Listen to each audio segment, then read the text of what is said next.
दोस्तों, विधानसभा का मॉनसून सत्र चल रहा था इसलिए क्योंकि आज मॉनसून सत्र खत्म हो चुका है झारखंड विधानसभा का।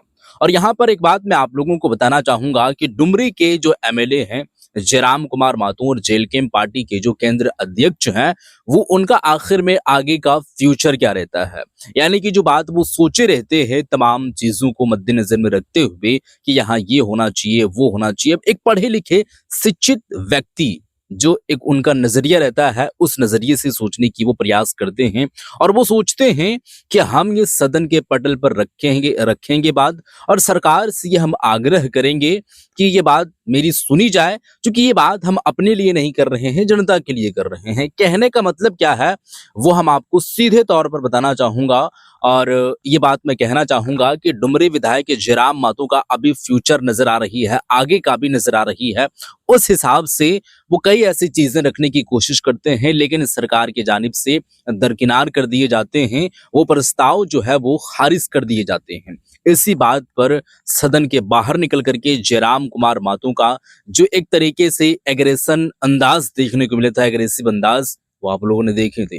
और ठीक इसी तरीके से आज जो है वो सदन का आखिरी दिन था, सदन के कार्रवाई का आखिरी दिन था। विधानसभा जो मानसून सत्र चल रहा है झारखंड के अंदर में, और अभी भी वही अंदाज देखने को मिला और जयराम कुमार माथुर फिर उसी अंदाज में और वही बात करते नजर आ रहे हैं।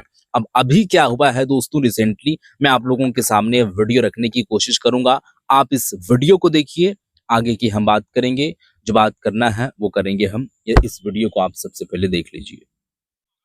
और आप ये मतलब अपनी नाकामी को छुपाने के लिए गुरुजी का नाम ना लगाएं, आप करप्शन को छुपाने के लिए गुरुजी का नाम दे देंगे कि भाई कोई सवाल ना करें। अपना वादा पूरा करो और लगातार आप आवाज़ क्या करेंगे? जी हाँ, जो जनता के मुद्दे हैं मैंने सदैव उनको प्राथमिकता दिया है। अपने सुख अमन चैन से ज़्यादा प्राथमिकता मैंने जनता के मुद्दों के निराकरण को दिया है, और मैं लगातार उसके लिए प्रयत्नशील रहा हूँ, प्रयासशील रहा हूँ। और जब जब मुझे ज़रूरत पड़ी है, सड़क में हो तो सड़क के माध्यम से, धरने के माध्यम से, आंदोलनों के माध्यम से, और सदन में सवालों के माध्यम से मैंने जनता के मुद्दों को पटल पे रखने का कार्य किया है। सदन चल नहीं रहा तो आप अलग तरीके से ध्यान कीजिए। हाँ, मैंने भी देखा कि सदन चल नहीं रहा है, और सदन जब चल नहीं रहा है तो सवाल मेरे सदन के पटल पर तो आएंगे नहीं।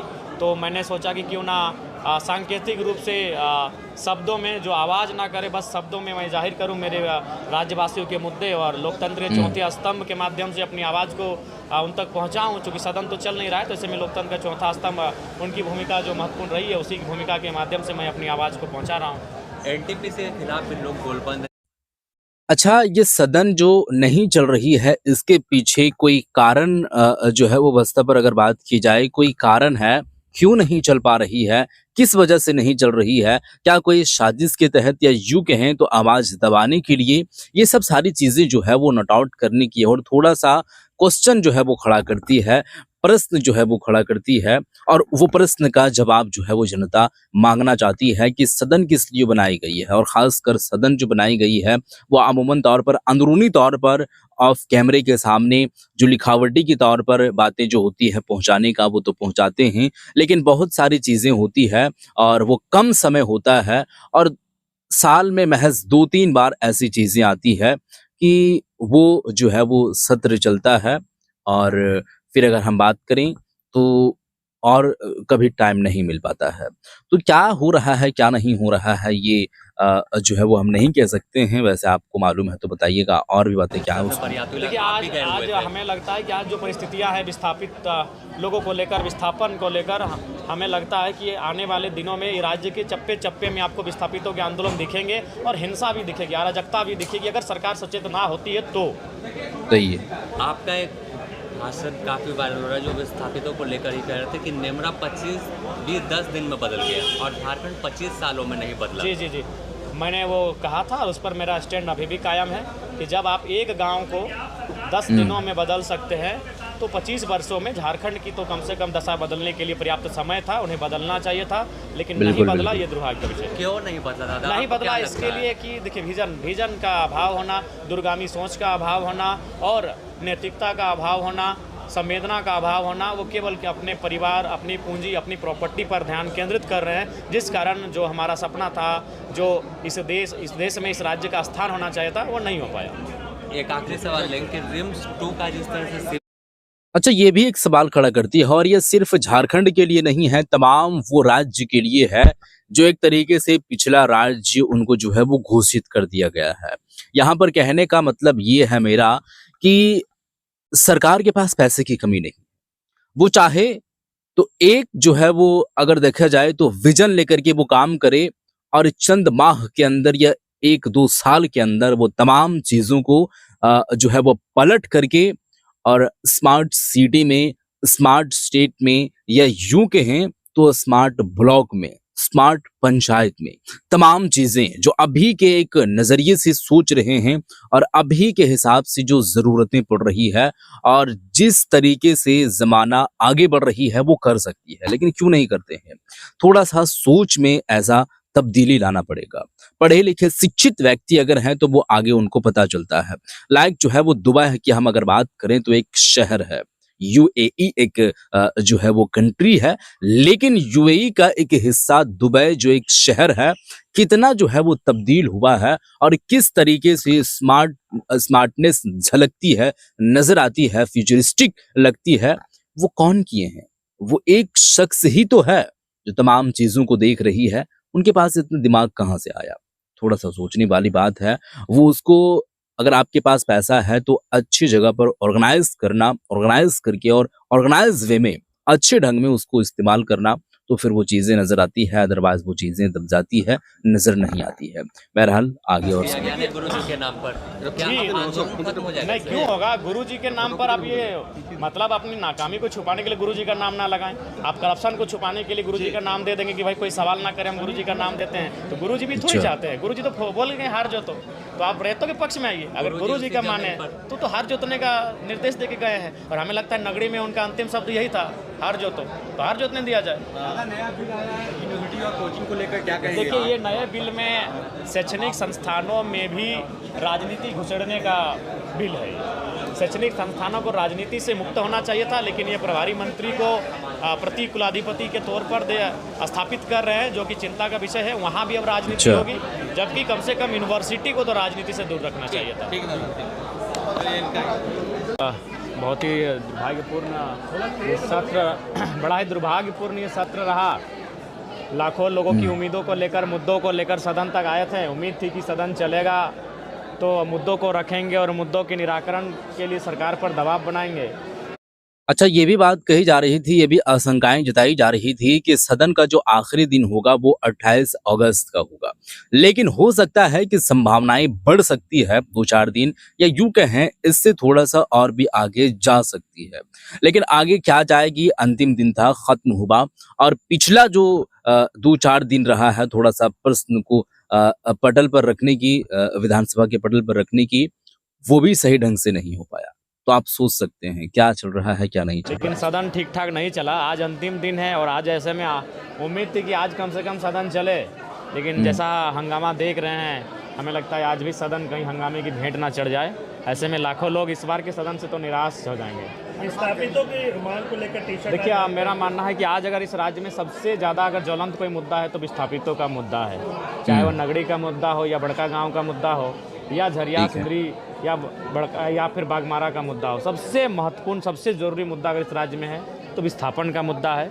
विस्थापन का मुद्दा आज इस राज्य में ऐसा है जैसे ब्रिटिश इंडिया के टाइम पे शोषण होता था, लाठी के जोर पे ज़मीन लेना। अगर आप ज़मीन नहीं दे रहे हैं तो रात 2 बजे 4 बजे रात अपराधी की तरह आपको घर से उठा कर ले आना, दबाव बनाना, केस मुकदमों में फंसा देना। अब तो प्रेम महतो के घटना को पूरा देश जानता है कि किस प्रकार से एक विस्थापित नौजवान जो अप्रेंटिस करने के बाद जमीन के बदले नौकरी की मांग को लेकर धरने पर बैठा था और सीधे कपार पर निशाना लगाकर गोली मारा, विषय अपने गोली मारा।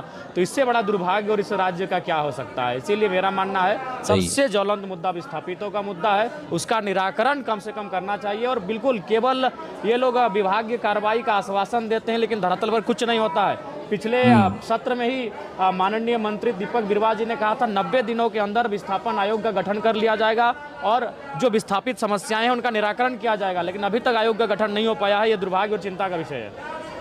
जिनके लिए सारे विधायक और सांसद कह रहे हैं कि हमारे क्षेत्र आइए, हमारे क्षेत्र, क्या आप भी मांग करते हैं? बिल्कुल, अगर रांची से अगर वो अन्य जगह पर शिफ्ट करने का विचार करेंगे तो निसंदेह हमारा भी जो डुमरी का इलाका है, जिसमें एक उत्तराखंड का क्षेत्र आता है, जो बहुत बड़ा इलाका है, जहाँ मतलब आबादी बहुत कम है, तो हमें वो डुमरी से लगभग 26-27 किलोमीटर दूरी पर है और एक बहुत बड़ा स्पेस है। जरूर अगर ऐसा होता है तो मैं भी मांग करूंगा। स्वास्थ्य की चिंता हर एक विधायक को है। मैं रात की घटना बता रहा हूँ, रात को लगभग 2:26 में मुझे कॉल आया, तो लगभग 1 घंटा तक हम परेशान रहे उसको बेड दिलाने को लेकर, लेकिन रात को किसी भी पदाधिकारी का, किसी भी डॉक्टर का ठीक से फोन नहीं लगा। ज़्यादातर स्विच ऑफ, ज़्यादातर आउट ऑफ एरिया से बाहर, यहाँ तक कि मैंने माननीय मंत्री जी को भी लगाया, लेकिन उनकी भी व्यस्तता रही होगी, मोबाइल स्विच ऑफ आता है, उसके लिए हम उनको मैंने आरोप नहीं लगा रहे हैं, क्योंकि वो भी एक इंसान है। तो ये तो सच्चाई है कि स्वास्थ्य की विषय को लेकर हर एक विधायक कहीं ना कहीं चिंतनशील है। झारखंड में स्वास्थ्य सेवा जो है बदतर है, इसलिए क्या विधायक मंत्री बाहर इलाज करने के लिए जाते हैं? बिल्कुल बिल्कुल, झारखंड की स्वास्थ्य, ये तो है, मतलब आखिर में ये सवाल करने का कोई मतलब ही नहीं बनता है।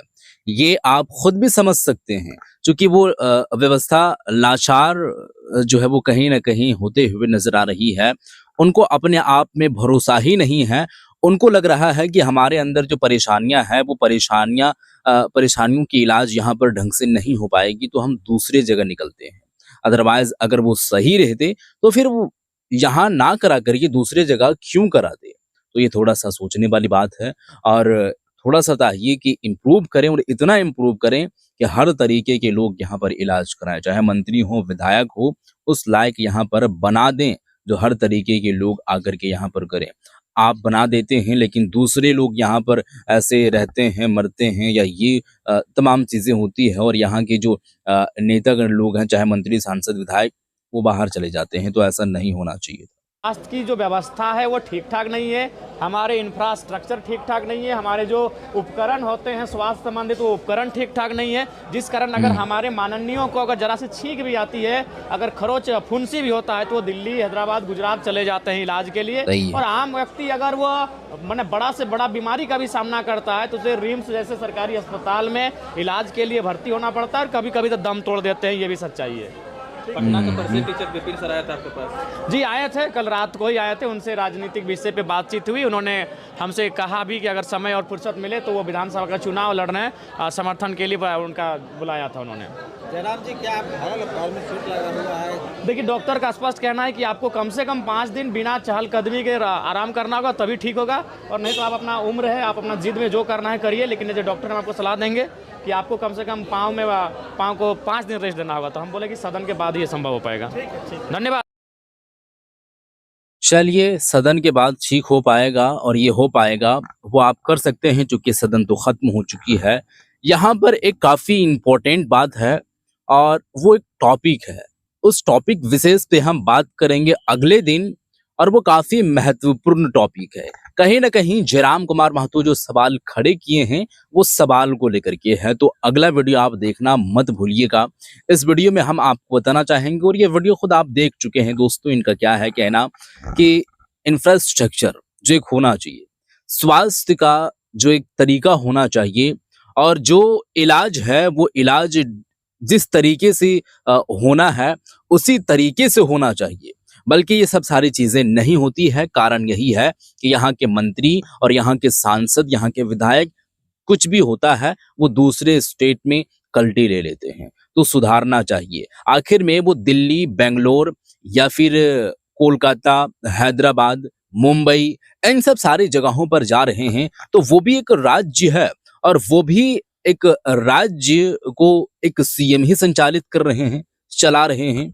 तो आखिर में वो ऐसी चीजों को डेवलप कैसे किए हैं, कैसे बनाए हैं, और यहाँ पर कैसे नहीं बन पा रही है।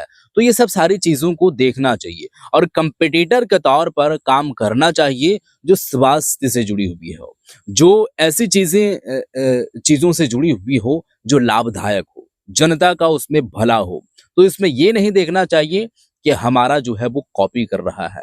कॉपी तो वो कर रहा है, जो है वो बेशक वो कॉपी कर रहा है, लेकिन उससे जनता का भला भी हो रहा है, और काफी एक तरीके से कहा जाए वो नज़रिया अगर कायम करके लोग काम करेंगे और उस पर थोड़ा-सा जो है वो चहलकदमी करके काम करेंगे तो हो सकता है।